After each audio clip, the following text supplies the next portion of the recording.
I still remember the day I first saw him sitting alone in the corner booth at Mel's Diner, the one right across from our office building. It was a Tuesday morning, and everyone from the company was there for the monthly breakfast meeting. Everyone except him. He sat there with his coffee getting cold, watching through the window as his colleagues laughed and shared stories at the big table in the center. That's when I knew I had to make a choice. I could either follow the crowd and pretend he didn't exist, or I could show him that someone in that godforsaken place still had some basic human decency. I chose the latter, and that decision would eventually cost me everything. But back then, I believed in loyalty. I believed that when you stand by someone in their darkest hour, they remember it forever. I believed that trust was a two-way street, and that the bonds forged in adversity were unbreakable. How naive I was. The first time I defended him publicly was during a team meeting in our cramped conference room above the hardware store on Main Street. The fluorescent light flickered constantly, casting strange shadows on everyone's faces, but the shadow over his reputation was far darker. Janet, our department head, had just finished explaining the new project assignments, when she casually mentioned that some people might not be cut out for the complexity of the work ahead. Our eyes locked on him for just a moment too long, and I saw the others exchange knowing glances. That's when I spoke up. I said that in my experience, the people who struggle the most initially often become the strongest contributors once they find their footing. The room fell silent. You could hear the old building settling, the traffic outside, even Mrs. Peterson's cash register dinging downstairs. But you could also hear something else, the sound of someone choosing a side. I had chosen his side, and everyone knew it. From that moment on, my professional reputation became intertwined with his success or failure. It was a risky bet, but I believed it was the right thing to do. What people don't understand about workplace loyalty is that it's not just about defending someone once or twice. It's about the daily grind of standing by them when it's inconvenient, when it's awkward, when it might cost you something. For months, I made sure he wasn't eating lunch alone at his desk. I'd walk over with my sandwich from the deli and sit with him, making small talk about the weather or the weekend plans. I'd include him in conversations when others tried to talk around him. When the company Christmas party rolled around and somehow his name got accidentally left off the invitation list, I made sure he knew about it anyway. I even picked him up that night because his car was in the shop. We drove through the quiet streets in my old Honda, past the decorated houses and the families gathering for their own celebrations. He thanked me 3 times during that short drive, and I could hear something in his voice that I'd never heard before. Genuine gratitude, mixed with something that sounded almost like hope. That night, watching him finally laugh at Jim's terrible jokes and join in the conversation about the upcoming merger, I felt like I'd done something meaningful. I felt like I'd helped restore a piece of his confidence that had been slowly eroded by months of isolation and silent judgments. The thing about being someone's only ally is that it creates a strange kind of intimacy. You become their sounding board, their safe harbor in the storm of office politics. He started coming to me with his ideas before presenting them to the team. We'd meet at the coffee shop on Elm Street, the one with the chipped mugs and the owner who knew everyone's order by heart. Over steaming cups of coffee that tasted like it had been brewing since the Clinton administration, I'd listen to his plans and offer suggestions. I'd help him anticipate potential objections, smooth out the rough edges in his presentations, and boost his confidence before the big meetings. Those conversations felt important, like we were building something together. He'd tell me about his fears, his doubts, his dreams of proving himself worthy of the trust I placed in him. And I'd share my own experiences of overcoming professional challenges, trying to show him that setbacks were temporary but perseverance was permanent. We developed our own language, our own inside jokes, our own way of communicating across the crowded office with just a look or a gesture. I thought we were becoming true allies, the kind of partnership that could weather any storm. But perhaps the most telling moment came during the quarterly review meetings. While others received their evaluations behind closed doors, his assessment was somehow always the subject of hallway conversations and whispered discussions.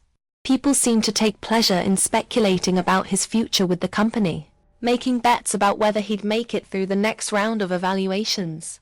I couldn't stand it. One afternoon, when I overheard Sarah from accounting making particularly cruel comments about his latest project, I didn't just walk away. I turned around and said, loud enough for half the office to hear, that anyone could critique from the sidelines, but it took real courage to step up and try to make a difference. The conversation died immediately. Sarah looked embarrassed, and the others suddenly found their paperwork very interesting. He was standing at the copy machine about 10 feet away, and I know he heard every word. When he looked at me, there was something in his eyes that I'd never seen before. Not just gratitude, but something deeper. It was as if he'd finally found someone who truly saw his potential, someone who was willing to stake their own reputation on his success.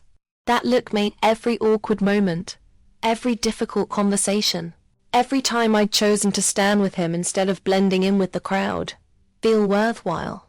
Looking back now, I realized that my mistake wasn't in believing in him.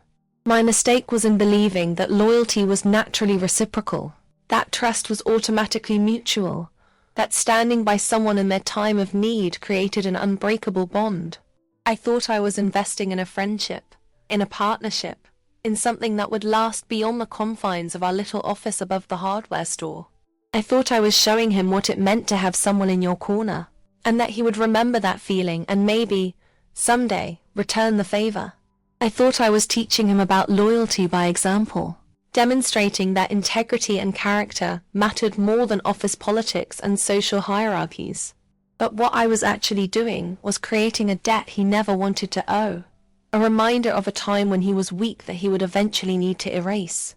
I was becoming a witness to his vulnerability, and witnesses can become inconvenient when you're trying to rewrite your own story. The very foundation of our relationship, my belief in him when no one else did, would eventually become the thing he needed to destroy to complete his transformation. The change didn't happen overnight. It was subtle at first, like the way the old radiator in our office building would make different sounds depending on the weather. You'd hear it for weeks before you consciously noticed that something was different. The first crack in our friendship appeared during a routine Wednesday morning meeting at the conference table that wobbled every time someone leaned on it. We were discussing the Henderson account, and Tom, our manager, made one of his usual passive-aggressive comments about some people needing more hand-holding than others. In the past, I'd seen him wince at comments like that, his jaw tightening almost imperceptibly. But this time, something was different. This time, he smiled. Not the uncomfortable, forced smile of someone trying to deflect attention, but a genuine smile, as if he suddenly found Tom's criticism amusing rather than hurtful. When I caught his eye afterward, trying to offer that silent support we developed over the months, he looked away quickly, focusing intently on his notepad, as if it contained the secrets of the universe. That moment lasted maybe 3 seconds, but it felt like a small earthquake in the foundation of our relationship. I told myself I was imagining things, that maybe he was just having a good day, but deep down, I knew something fundamental had shifted. The second crack came the following week at Murphy's gas station, where I'd stopped to fill up my tank after work. I was standing at the pump when I heard familiar laughter coming from the convenience store. Through the grimy window, I could see him inside with Jake and Mike, 2 of the guys who'd made his life miserable for months. They were standing around the coffee machine, and they were all laughing at something on Jake's phone. What struck me wasn't just that he was there with them, but how comfortable he looked. His posture was relaxed, his smile was genuine, and when Jake patted him on the shoulder in that buddy-buddy way that guys do, he didn't pull away. He leaned into it. I watched them for a few minutes, waiting for him to notice me through the window, to wave or acknowledge me in some way. But he never looked up. When they finally came outside, still chuckling about whatever had been so funny, he saw me and his expression changed instantly. The easy camaraderie disappeared, replaced by something that looked almost like embarrassment. He gave me a quick nod, the kind you'd give to any casual acquaintance, and climbed into Jake's truck without a word.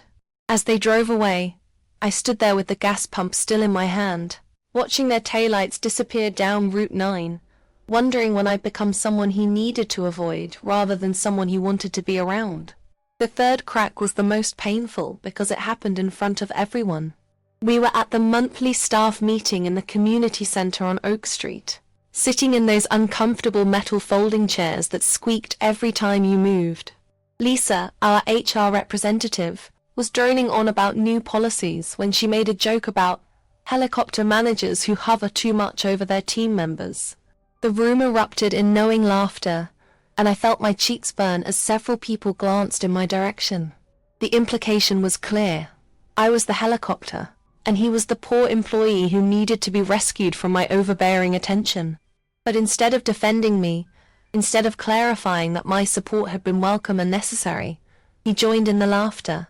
Not only that, but he added his own comment about how some people need to learn when to step back and let others fly on their own. The words hit me like a physical blow. This was the same person who used to thank me for my guidance. He used to seek out my advice. He used to look relieved when I'd intervene on his behalf. Now he was essentially telling a room full of our colleagues that I was a burden, an obstacle to his growth rather than a catalyst for it. The meeting continued around me, but I barely heard another word. I kept replaying his comment in my head, trying to understand how we'd gone from being a team to being adversaries, how my loyalty had somehow transformed into a liability in his eyes.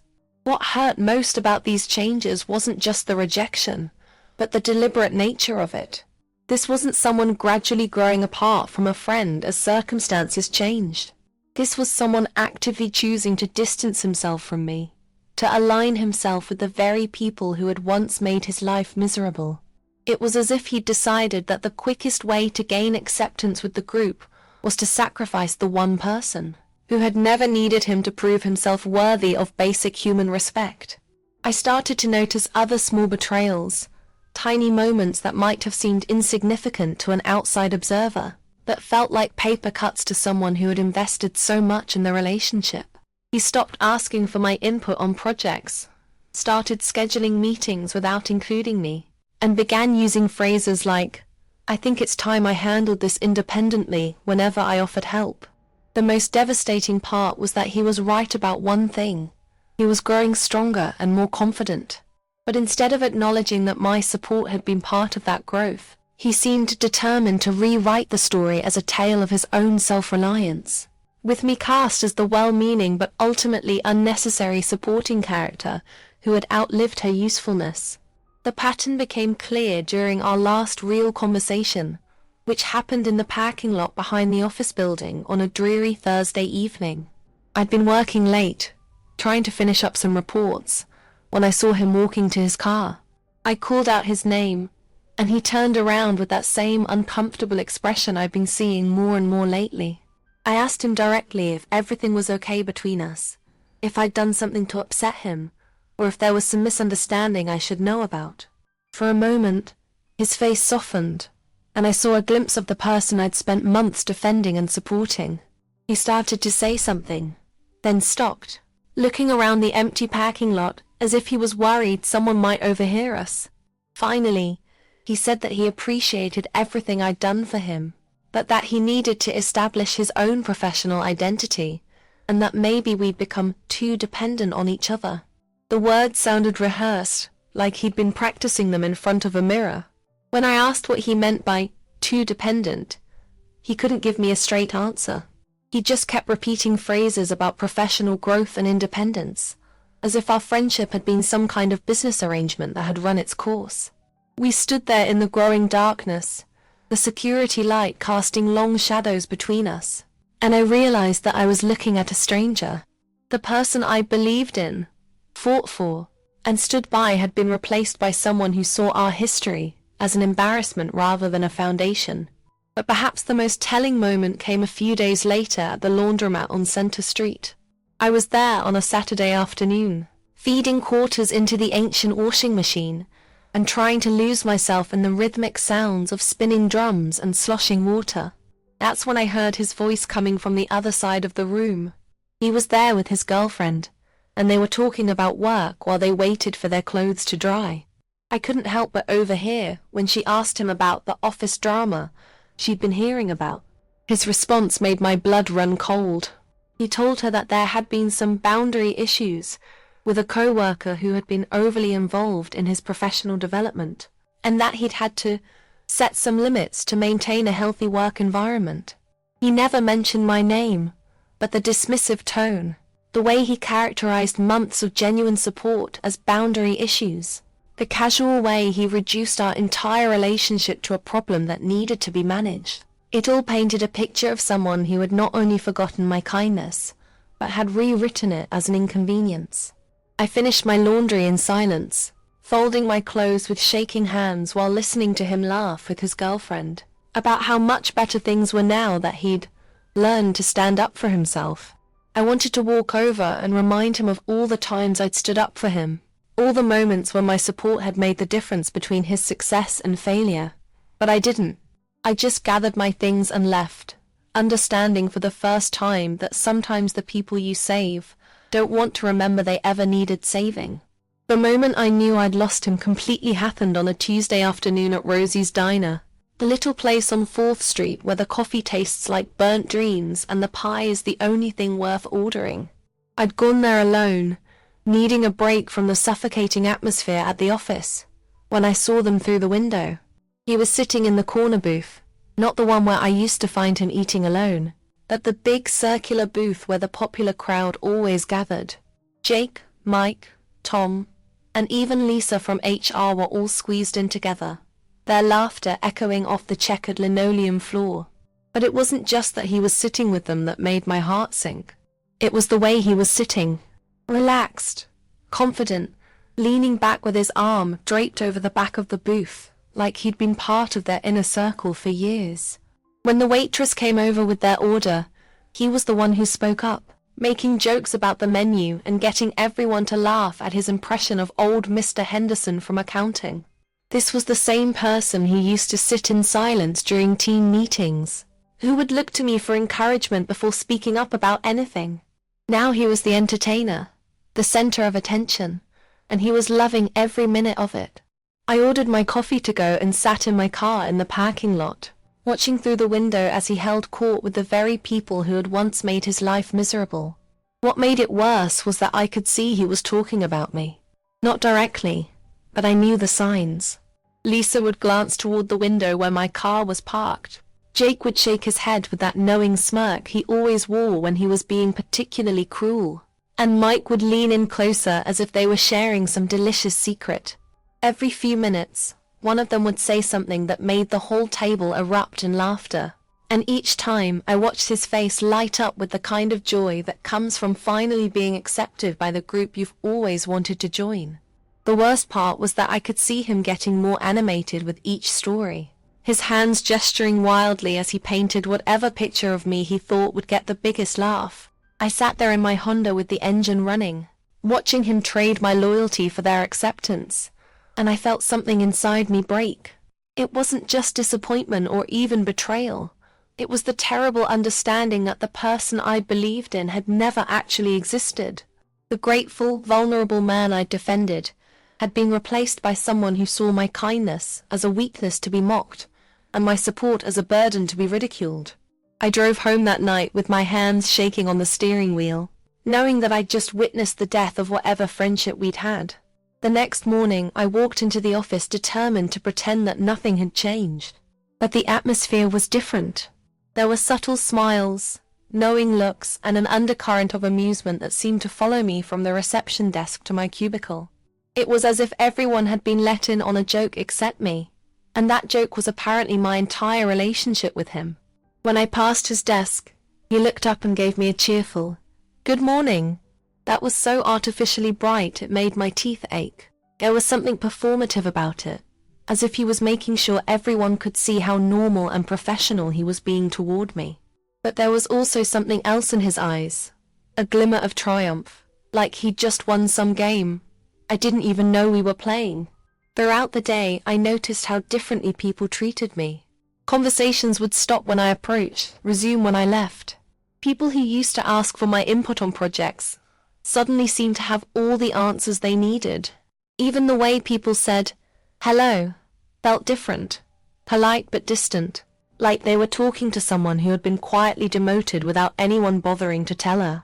By lunchtime, I understood that whatever stories had been told at Rosie's diner the day before had effectively rewritten the narrative of who I was in that office.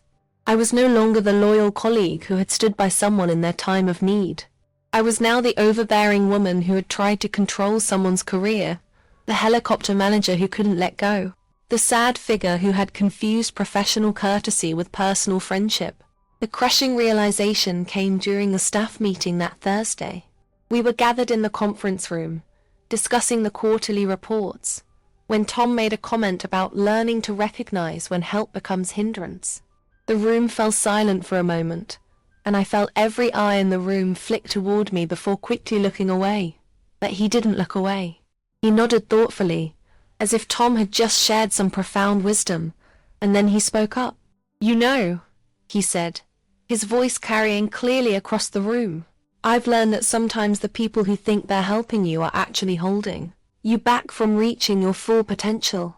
The words hung in the air like smoke from a cigarette, and I felt my face burn with embarrassment and rage. This was the same person who had thanked me countless times for my guidance, who had told me that my support had made all the difference in his career. Now he was sitting there, surrounded by the people who had once tormented him, essentially telling the entire room that I had been an obstacle to his success, rather than a catalyst for it. What made it even more painful was the murmur of agreement that rippled through the room. People were nodding, as if his words had illuminated some truth they'd all been thinking, but hadn't dared to voice. I sat there in my chair, feeling smaller and smaller with each passing second, as he continued to elaborate on his newfound philosophy of self-reliance and independence. He never mentioned my name, but he didn't need to. Everyone knew exactly who he was talking about, and everyone seemed to agree that his analysis was spot on. But the real gut punch came after the meeting, when I overheard him talking to Jake by the water cooler. I was at my desk, trying to focus on my work and pretend that the last hour hadn't happened, when I heard Jake's distinctive laugh echo down the hallway. "Man," Jake was saying, "you really figured out how to handle that situation. I was wondering when you were going to grow a backbone and tell her to back off." There was a pause, and then I heard his voice, clear and unmistakable. "Yeah, well, some people just don't know when to quit. But you know what they say, no good deed goes unpunished, right?"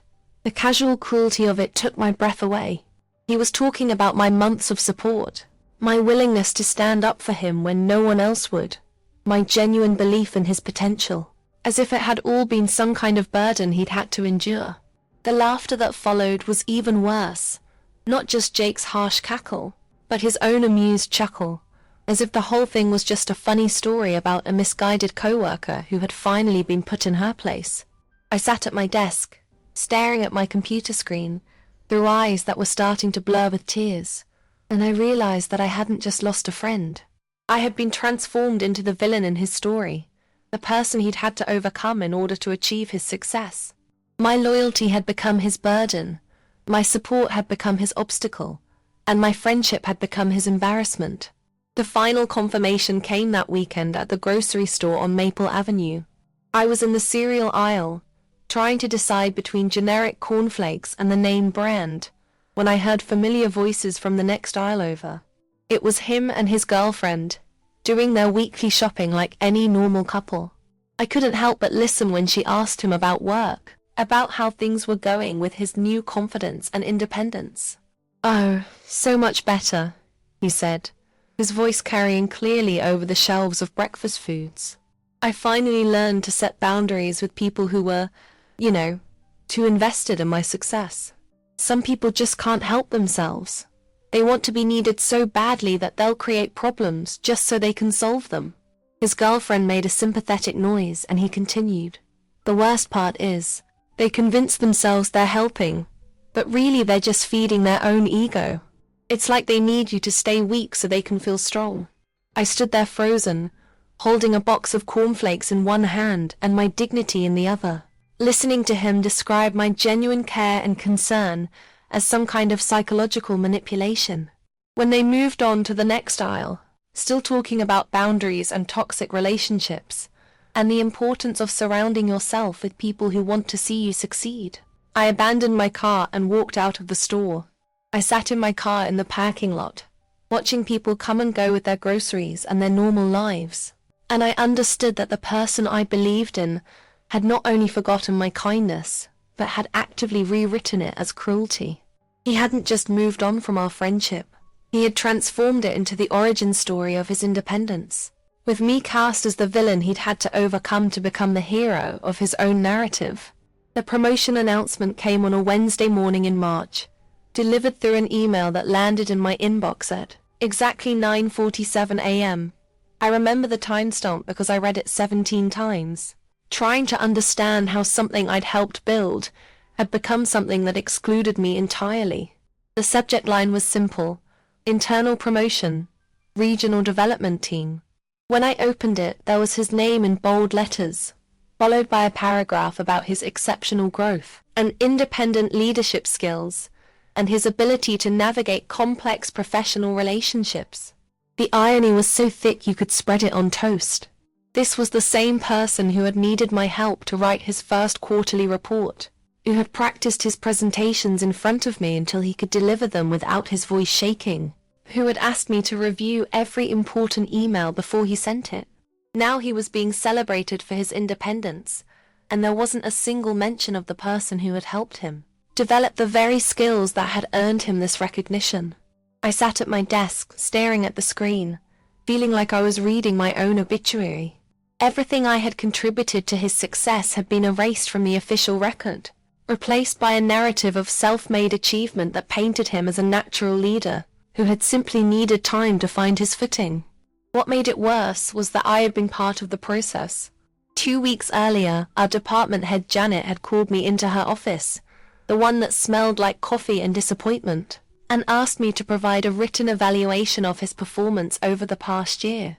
She said they were considering him for advancement and wanted input from colleagues who had worked closely with him. I spent hours crafting that evaluation, carefully documenting his growth, highlighting his strengths, and providing specific examples of projects where he had excelled. I wrote about his improved communication skills, his growing confidence in meetings, his ability to handle complex client relationships.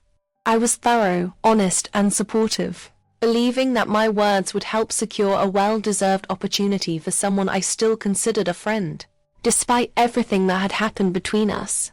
What I didn't understand was that I was being used as a character witness in my own execution.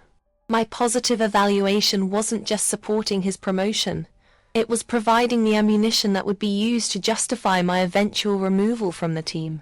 After all, if he was truly as independent and capable as I'd described, then what value did I bring to the equation? If he had grown beyond the need for guidance and support, then perhaps the person who had provided that guidance had outlived her usefulness. The cruel poetry of it all became clear during the announcement meeting in the conference room that still had water stains on the ceiling from last winter's pipe leak. Janet stood at the front of the room, beaming with pride as she read from what I now realized was essentially my own evaluation, repackaged as official recognition. His ability to work independently, she said, has been particularly impressive to observe. Independent. The word hit me like a slap. I had written those exact words in my assessment, meaning them as praise for how far he'd come from those early days when he'd needed constant reassurance. But hearing them read aloud in this context, I understood that independence had become code for no longer requiring the support of certain colleagues. Janet continued reading, describing his natural leadership abilities and his instinct for building productive professional relationships. Every positive thing I'd written about him was being used to construct a narrative that had no room for me in it. When she finished reading and asked if anyone had questions, he raised his hand. "I just want to say," he said, his voice carrying that new confidence I'd helped him develop, "that this opportunity means everything to me, and I'm excited to prove that your faith in me is well placed."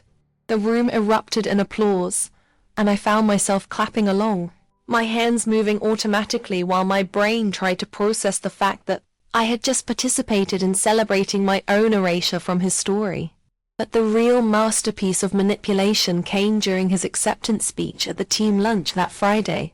We were crammed into the back room at Tony's Pizza, the place with the red checkered tablecloths and the owner who shouted at the cooks in Italian. The whole department was there, along with some people from other divisions who had come to congratulate him on his success. When Janet asked him to say a few words, he stood up with that easy smile that had replaced the nervous grimace I used to know. "I want to thank everyone who believed in me," he began, "especially during those early days when I was still finding my way." My heart leaped for a moment, thinking he was finally going to acknowledge what I'd done for him.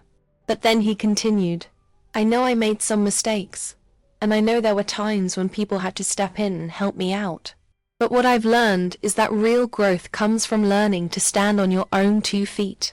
The phrase, "people had to step in," was so carefully generic, so deliberately vague, that it managed to acknowledge help while somehow making it sound like an inconvenience. He went on to talk about the importance of self-reliance, about how grateful he was to work for a company that encouraged independence and rewarded people for taking initiative. Every word was carefully chosen to reinforce the narrative that his success was entirely self-generated, that any assistance he'd received had been temporary and ultimately unnecessary. When he finished, people applauded again, and several colleagues came up to congratulate him personally. I watched from my corner table as he accepted their praise with gracious humility, as if he was genuinely surprised by his own success, rather than someone who had carefully orchestrated every step of his rise. The final insult came 3 days later when I found the organizational chart taped to the break room wall next to the microwave that only worked if you held the door closed with your hip. There it was in black and white, the new reporting structure that made him my direct supervisor. Not just a colleague who had been promoted, not just someone who would be working on different projects, my boss. The person whose quarterly reports I had edited was now responsible for editing mine. The person whose confidence I had built was now in a position to tear mine down. The person who had once thanked me for making him feel valued was now empowered to decide whether I had any value at all. I stood there in the break room, holding my sad desk salad and staring at that chart, trying to understand how the universe had such a twisted sense of humor. When I got back to my desk, there was already an email waiting for me with the subject line, "New reporting structure. Effective immediately." The message was brief and professional, explaining that there would be a transition period while everyone adjusted to the changes, and that he looked forward to working together in our new capacity. The language was corporate and cold, but there was something underneath it, a barely contained satisfaction, like he was enjoying the irony as much as I was suffering from it. That afternoon, when he stopped by my desk to discuss a project timeline, I saw something in his eyes that chilled me to the bone. It wasn't just professional authority or newfound confidence. It was the look of someone who had finally found a way to rewrite history completely, to transform the person who had lifted him up into the person he now had the power to tear down. The weeks that followed were a masterclass in psychological warfare, disguised as management development. He would schedule meetings at times he knew were inconvenient for me, then express surprise when I seemed unprepared or flustered. He would assign me tasks that were technically within my job description, but clearly designed to showcase the difference in our status, asking me to take notes during meetings where I used to be a participant, having me compile reports that he would then present to upper management without crediting my work.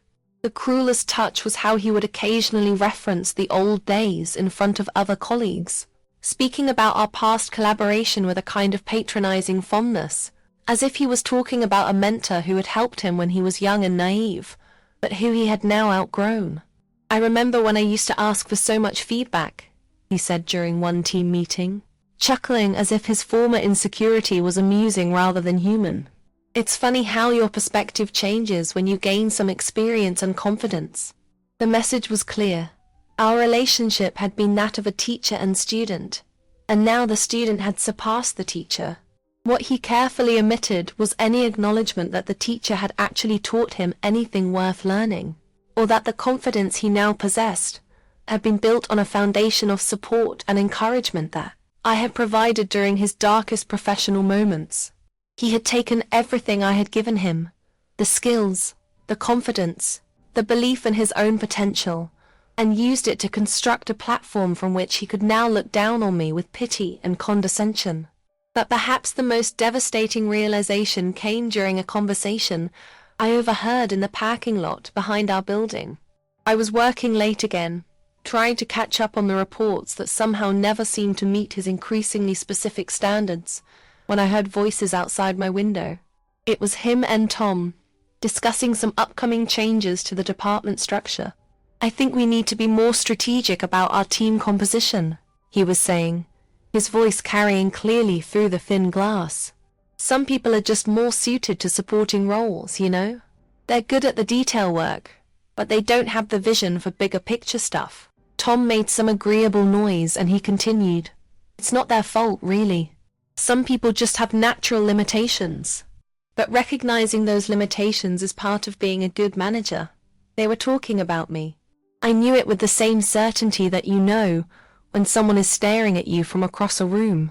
The supporting role comment, the reference to detail work, the dismissive tone when he talked about natural limitations. It was all carefully crafted to paint me as someone whose best days were behind her, someone who had been useful in a small way, but who lacked the capacity for real leadership or innovation. As I listened to him explain to Tom why some people were natural followers and others were natural leaders, I realized that he hadn't just rewritten our professional relationship. He had rewritten me entirely, transforming me from the person who had believed in his potential into someone whose own potential was fundamentally limited. The final betrayal wasn't just that he had forgotten my help. It was that he had convinced himself, and apparently others, that I had never been capable of the kind of success he was now enjoying, that our different trajectories were simply the natural result of our different abilities, rather than the calculated result of his systematic destruction of my reputation and my place in the organization. The call came on a Thursday morning in November, when the leaves outside the office window had turned that particular shade of brown that makes everything look dead. It was Janet's assistant, speaking in that carefully neutral tone that receptionists use when they're delivering bad news. "Could you come to the conference room at 2 o'clock? Janet needs to speak with you about some administrative matters." Administrative matters. In corporate speak, that phrase carries the same weight as "we need to talk" in a relationship. Nothing good ever follows it. I spent the morning trying to focus on my work, but my hands kept shaking every time I reached for my coffee cup.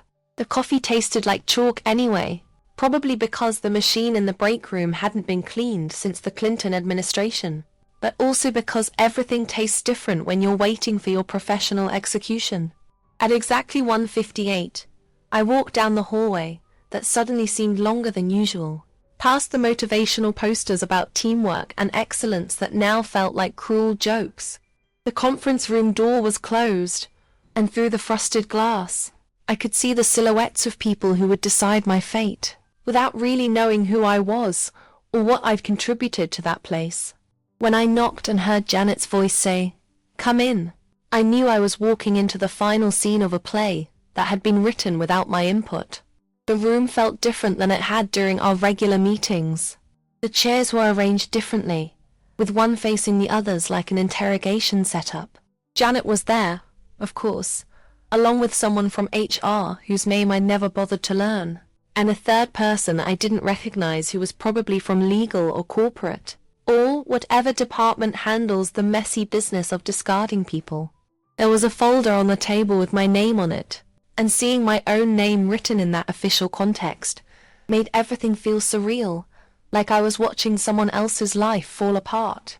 "Please have a seat," Janet said, gesturing to the lone chair facing the tribunal. Her voice was different too, not the chatty, familiar tone she used during our regular interactions, but something more formal, more distant. It was the voice of someone who had already made a decision and was just going through the motions of delivering it.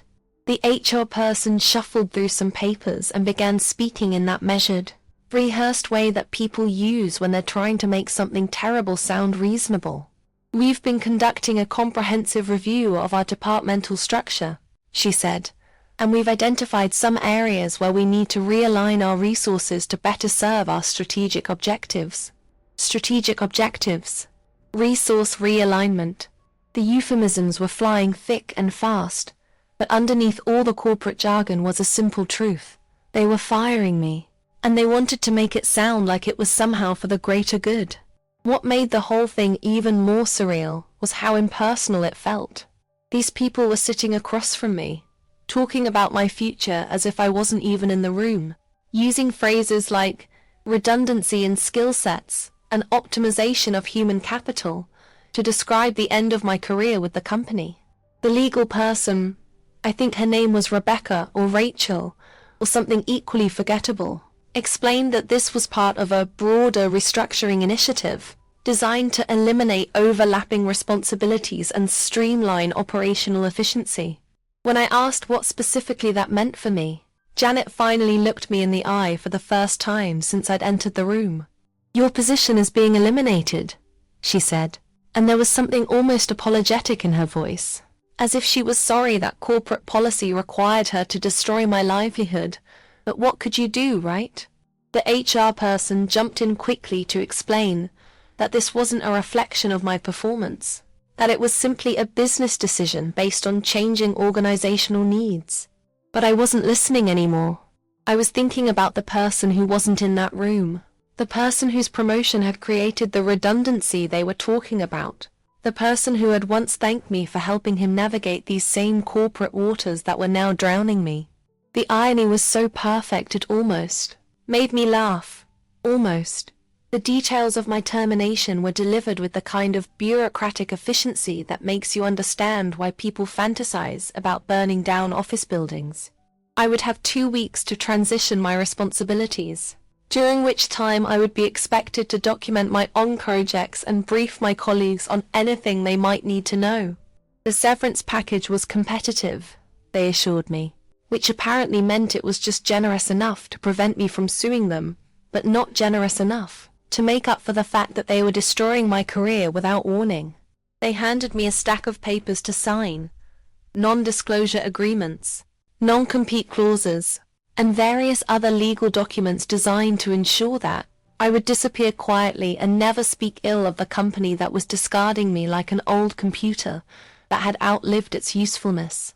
As I signed each document, I couldn't help but think about how many trees had died to produce the paperwork for my professional death. When it was over, Janet stood up and extended her hand for a shake, as if we were concluding a successful business meeting, rather than ending my ability to pay my mortgage. "We really appreciate everything you've contributed to the organization," she said, and the past tense hit me like a physical blow. Contributed. Past tense. As if everything I'd done for that company had already been relegated to history, filed away in some dusty archive that no one would ever bother to consult again. The walk back to my desk felt like a funeral procession, except I was both the mourner and the corpse. People glanced up as I passed, and I could see in their eyes that they already knew. Word travels fast in a small office, and I could practically hear the whispered conversations that would start the moment I was out of earshot. The worst part was that he wasn't there.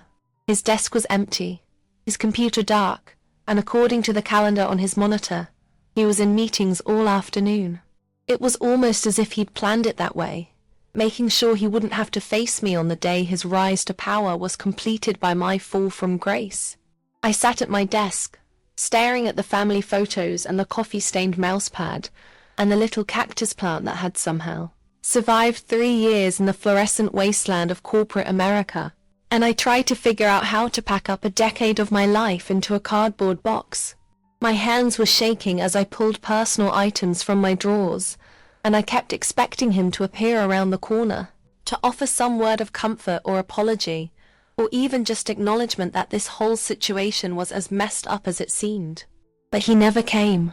The afternoon stretched on, punctuated only by the awkward visits from colleagues, who wanted to express their shock and sympathy, but didn't quite know what to say. "I can't believe this is happening," they'd whisper, as if speaking too loudly might bring the axe down on their own necks. "You don't deserve this." But the thing about deserving and not deserving is that it has nothing to do with what actually happens to you in the corporate world. What matters is whether you're useful, whether you fit into someone else's vision of success, whether your continued existence serves the interests of people with more power than you have. The final humiliation came at the end of the day, when I was wheeling my cardboard box of personal belongings toward the elevator.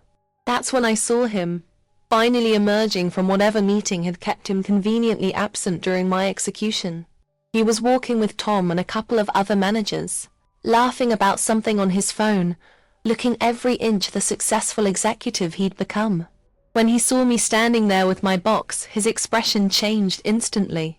The laughter died, replaced by something that might have been embarrassment or guilt, but was probably just annoyance at having to confront the messy reality of his ascension. "Hey," he said, his voice uncertain for the first time in months. "I heard about... I'm sorry this happened." The words sounded hollow, rehearsed, like something he'd practiced saying in case this exact moment arose. I wanted to say something devastating, something that would make him understand the magnitude of what he'd done, the lives he'd destroyed in his climb to the top. But all I could manage was a nod. What was there to say? That he'd engineered this whole thing, that his promotion had been built on my grave, that he'd systematically destroyed the person who had saved him. The truth was too big and too ugly for a hallway conversation, and besides, the elevator was coming.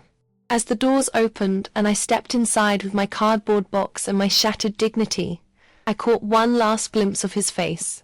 He was already turning away, already moving on to the next conversation, the next meeting, the next step in his carefully orchestrated career.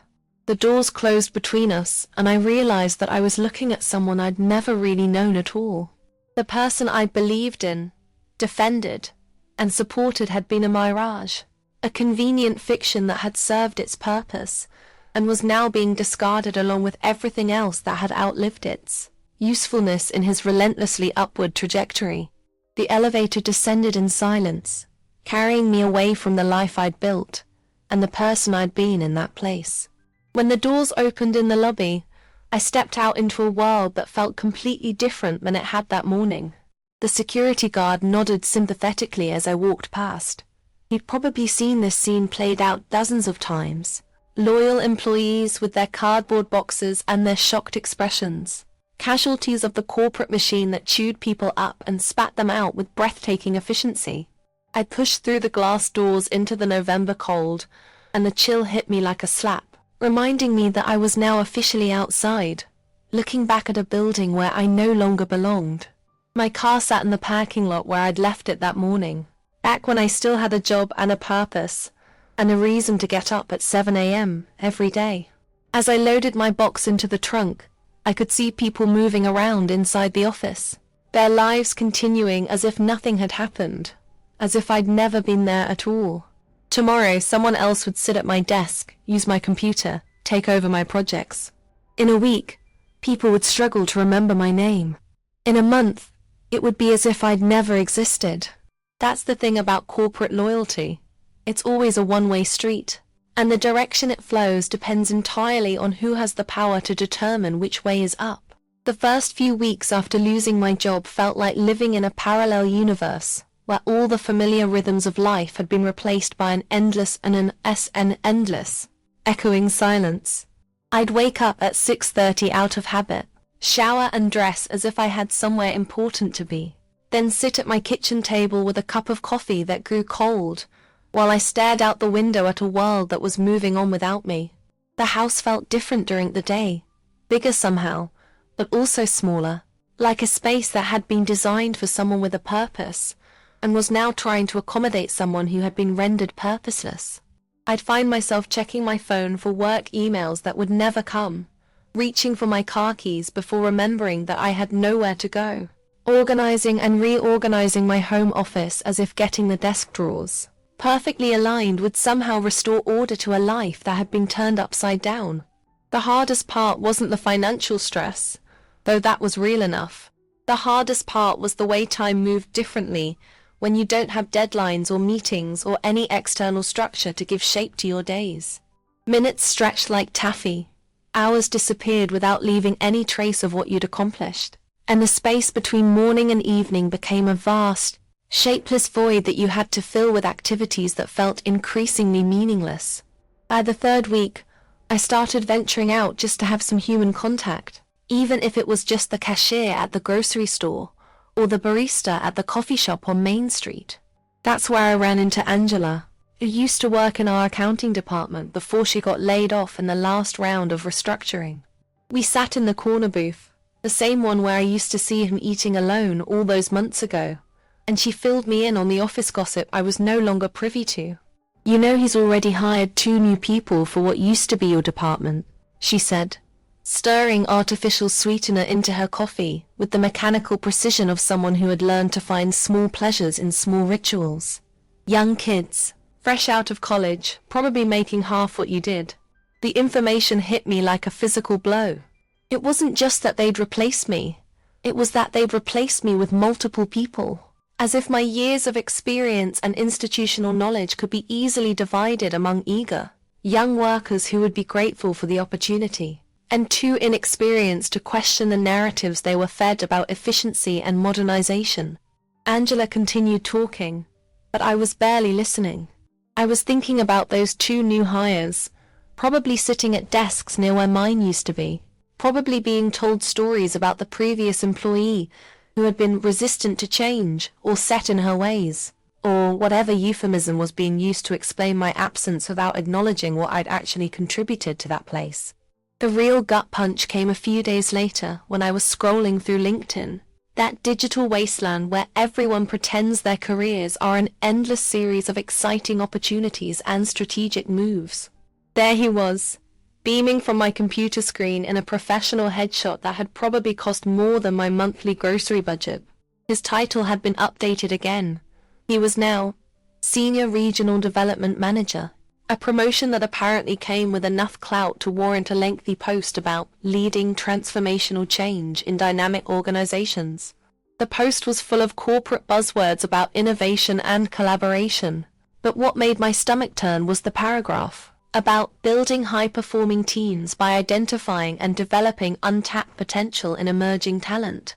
Emerging talent, as if the people he was hiring to replace experienced workers like me were diamonds in the rough that he discovered through his keen eye for potential, rather than cheap labor that allowed him to demonstrate his fiscal responsibility to the executives who controlled his own career trajectory. The comments section was full of congratulations from colleagues and industry contacts, all praising his vision and leadership abilities. Reading through them, I felt like I was attending my own funeral, except instead of mourning my death, everyone was celebrating the success of my killer. But the most surreal part of this new reality was how quickly I'd been erased from the narrative of that place. When I ran into former colleagues at the bank or the post office, they'd express sympathy about my situation with the kind of awkward discomfort that people reserve for discussing terminal illnesses or messy divorces. "It's such a shame," they'd say, shaking their heads as if my termination had been some kind of natural disaster rather than a calculated business decision. "You were such a valuable part of the team." Were, past tense again, as if my value had somehow expired along with my employment. As if the skills and knowledge I'd accumulated over the years had become obsolete the moment I cleaned out my desk. What bothered me most was how easily they'd all accepted the official story, how readily they'd embraced the narrative that my departure was simply the result of necessary organizational changes rather than the final move in a game of professional chess that I'd never realized I was playing. None of them seemed to connect the dots between his rapid rise and my sudden fall, between his newfound independence and my elimination as unnecessary redundancy. In their minds, these were separate events, unfortunate coincidences in the normal cycle of corporate evolution. The isolation was the worst part. Not just the physical isolation of being home alone while everyone else was at work, but the social isolation that comes from suddenly being outside, the shared experience that had connected me to most of the people in my life. When you lose your job, you don't just lose your income and your daily routine.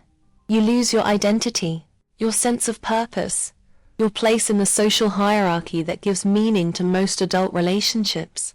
I found myself avoiding social situations because I dreaded the inevitable question, how's work going? How do you explain that work isn't going anywhere? That your career has been derailed by someone you once considered a friend? That you're spending your days sending resumes into the digital void and wondering if you'll ever find another place where your experience and skills are valued? The few times I tried to tell the whole story, to explain the betrayal and the systematic destruction of my professional reputation, I could see people's eyes glaze over. It was too complicated, too messy, too much like a soap opera plot for anyone to really believe. It was easier for them to assume that I was just another casualty of economic forces beyond anyone's control, another victim of the changing job market rather than someone who had been deliberately targeted and eliminated by a person she'd once trusted. The breaking point came about 6 weeks after my termination, when I was at the laundromat on Center Street, the same one where I'd overheard him rewriting our history to his girlfriend. I was folding my clothes with the methodical precision of someone who had too much time, and not enough to fill it with, when I heard a familiar laugh from the other side of the room. It was Janet, my former boss, talking to someone on her phone while her wash cycle ran. "Oh, the transition has gone much more smoothly than we expected," she was saying, her voice carrying clearly over the sound of spinning drums and slushing water. "He's really stepped up to the challenge. It's amazing how much more efficient the department has become since we eliminated some of the redundancies." Redundancies. That's what I've become in the official history. Not a person with a name and a decade of contributions, but a redundancy that had been efficiently eliminated. Janet continued talking about improved productivity and streamlined operations, painting a picture of an organization that had become leaner and more effective by cutting away the dead weight that had been holding it back. Listening to her reduce my career to a line item in a cost-benefit analysis, I felt something inside me break. Not just my heart or my pride, but something deeper. My faith in the idea that hard work and loyalty and treating people with decency actually mattered in the world. I finished folding my clothes in silence, gathered my things, and left without looking back. As I drove home through the familiar streets of a town that no longer felt like home, I realized that I wasn't just mourning the loss of my job. I was mourning the loss of my belief in a system that I thought rewarded merit and character, only to discover that it actually rewarded cunning and ruthlessness and the willingness to destroy anyone who stood between you and your next promotion. The nights were the hardest. During the day, I could at least pretend to be productive, sending out resumes and updating my LinkedIn profile and researching companies that might value my experience. But at night, lying in bed in the dark, there was nothing to distract me from the thoughts that circled like vultures in my mind. I'd replay conversations from months earlier, looking for signs I'd missed, clues that might have warned me what was coming. I'd imagine different scenarios, alternative endings where I'd been smarter or more strategic or less trusting. I'd think about all the times I'd stood up for him, defended him, supported him, and wonder if he'd been planning my destruction even then, if my loyalty had been not just unrewarded but actively resented. The worst thoughts came in the early morning hours, when exhaustion lowered my mental defenses and let the really poisonous ideas seep in. Maybe I really had been holding him back. Maybe my support had been more about my own need to feel needed than about helping him succeed. Maybe everyone else could see something about our relationship that I'd been too blind or too arrogant to recognize. These thoughts were like acid, eating away at not just my confidence but my basic sense of reality, my ability to trust my own perceptions and judgments. If I'd been so wrong about him, if I'd misjudged the situation so completely, then how could I trust myself to navigate any future relationships or opportunities? How could I know that I wasn't making the same mistakes again, projecting my own desires and assumptions onto people who saw me very differently than I saw myself? Looking back now, almost a year later, I can see the whole situation with a clarity that was impossible when I was living through it. I'm sitting in a different coffee shop in a different town, working for a different company that values experience over enthusiasm and competence over politics. And I realize that the person I was back then seems almost like a stranger to me now. Not because I've become cynical or bitter, though there were certainly months when bitterness felt like the only reasonable response to what had happened. But because I've learned to see the world as it actually is, rather than as I wished it would be. The biggest lesson wasn't about him, or his capacity for betrayal, though that was certainly educational in its own devastating way. The biggest lesson was about me, about the assumptions I'd made and the blind spots I'd cultivated, and the ways I'd set myself up for exactly the kind of destruction that had ultimately consumed my career and nearly destroyed my sense of self-worth. If I could go back and talk to the woman who first saw him sitting alone in that corner booth at Mel's diner, if I could somehow warn her about what was coming, I'm not sure I'd tell her to walk away.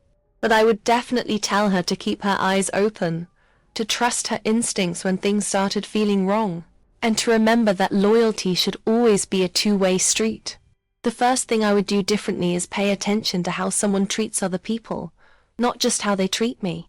When he started laughing at jokes made at other people's expense, when he began to distance himself from colleagues who were struggling, when he showed no gratitude or acknowledgement for help he received from anyone else, those were all red flags that I ignored because I was too focused on our specific relationship to see the broader pattern of his character.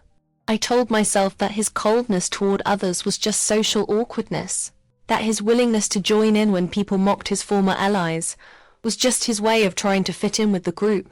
But the truth is that how someone treats people when they don't need anything from them is the clearest indicator of their character. If someone is willing to throw others under the bus to advance their own position, if they show no loyalty to people who can't help them anymore, if they rewrite history to make themselves look better at others' expense, then it's only a matter of time before you become one of those others. I spent so much energy trying to understand his motivations and excuse his behavior that I failed to see the obvious truth. He was showing me exactly who he was, and I was choosing not to believe it because accepting it would have meant acknowledging that I'd invested my trust and reputation in someone who was fundamentally unworthy of both.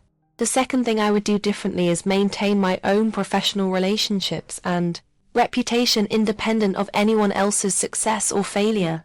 One of the reasons his betrayal was so devastating was that I tied my own professional identity so closely to his success that when he decided to cut me loose, I had no independent foundation to fall back on. I'd spent so much time and energy supporting him that I neglected to build my own network, pursue my own opportunities, and establish my own reputation based on my own achievements. In trying to be his advocate and mentor, I'd somehow made myself dependent on his success for my own sense of professional worth. This was a mistake that went far beyond just poor strategic thinking. It was a fundamental misunderstanding of how power works in corporate environments. People who are rising in an organization don't want to be reminded of a time when they were vulnerable or struggling. They want to surround themselves with people who enhance their current image, not people who remember when they needed help. By positioning myself as his essential support system, I'd made myself a liability to his narrative of self-made success. I should have helped him when he needed it, but I should have also maintained enough professional distance to protect myself when he inevitably decided that acknowledging my contributions was incompatible with his ambitions. The third lesson, and perhaps the hardest one to accept, is that some people simply cannot handle being helped. Not because they're proud or independent, but because being helped creates a debt that makes them uncomfortable. And the easiest way to eliminate that discomfort is to convince themselves that the help was either unnecessary or somehow harmful. I used to think that everyone would naturally feel grateful for genuine support and assistance, that helping someone succeed would create a bond that would endure, even if our professional paths diverged. But I've learned that for some people, especially those who are deeply insecure about their own abilities, being helped feels like an admission of inadequacy that they can't tolerate. They need to believe that their success is entirely self-generated, that they overcame their challenges through their own strength and determination. Anyone who witnessed their vulnerability, anyone who provided assistance during their struggle, becomes a threat to that narrative. The help itself gets reframed as interference, the support gets redefined as control, and the person who provided both gets transformed from ally to obstacle. Understanding this doesn't make the betrayal hurt less, but it does help explain why someone would systematically destroy the person who had been most instrumental in their success. It wasn't personal vindictiveness, it was narrative necessity. The fourth thing I would do differently is trust my instincts when someone's behavior starts to change. Instead of making excuses for them, or trying to rationalize what I'm seeing, I noticed the subtle shifts in his attitude months before the betrayal became obvious, but I kept talking myself out of my own perceptions. When he stopped seeking my advice, I told myself he was becoming more confident. When he began laughing at jokes made at my expense, I convinced myself he was just trying to fit in. When he started treating me with a coldness that bordered on contempt, I assumed he was going through some kind of personal crisis that had nothing to do with me. But the truth is that people show you who they are through small actions long before they reveal it through big ones. The way someone responds to success, the way they treat people who can no longer help them, the way they rewrite history to make themselves look better. These are all indicators of character that don't lie. If I'd trusted my own observations instead of trying to see the best in someone who was actively showing me his worst, I might have been able to protect myself before the damage became irreversible. At the very least, I would have been prepared for what was coming instead of being blindsided by it. The fifth lesson is about the difference between being loyal and being naive. Loyalty is a virtue when it's reciprocal, when it's based on mutual respect and shared values, when it's part of a relationship where both people are committed to each other's success and well-being. But loyalty becomes self-destructive when it's one-sided, when it's based on wishful thinking rather than evidence, when it requires you to ignore clear signs that the other person doesn't share your values or your commitment to the relationship. I thought I was being loyal by continuing to support him, even when his behavior toward me became increasingly cold and disrespectful. But what I was actually being was naive. True loyalty requires discernment, the ability to recognize when someone is worthy of your trust, and when they're not, when a relationship is worth fighting for, and when it's time to cut your losses and walk away. The most loyal thing I could have done for myself would have been to recognize that he was no longer the person I'd originally decided to help, that whatever gratitude or friendship might have existed between us had been replaced by something much more calculating and self-serving. Continuing to invest in someone who was actively working against my interests wasn't loyalty. It was a form of self-harm disguised as virtue. But perhaps the most important thing I've learned is that my worth as a person and as a professional isn't diminished by someone else's inability to recognize or acknowledge it. For months after losing my job, I questioned everything about myself, my judgment, my abilities, my value as a colleague and as a human being. I wondered if maybe I really had been the problem, if my support had been unwelcome interference, if my loyalty had been misguided attachment. But time and distance have helped me see that his betrayal says everything about his character and nothing about my worth. The fact that he was able to use my kindness against me doesn't mean I was wrong to be kind. The fact that he rewrote our history to cast me as the villain doesn't mean I was actually villainous. The fact that he was able to convince others that my contributions were unnecessary doesn't mean they actually were. Some people are simply incapable of handling relationships based on genuine mutual support and respect. They see every interaction as a transaction, every kindness as a manipulation, every gesture of support as an attempt to gain power over them. When you encounter someone like this, the problem isn't that you were too trusting, or too generous, or too loyal. The problem is that you assumed they shared your basic understanding of how decent people treat each other, and that assumption was wrong. Now, in my new job with my new colleagues and my new understanding of how the professional world actually works, I'm still helpful and supportive when appropriate. I still believe in mentoring younger employees and sharing knowledge and standing up for people who are being treated unfairly.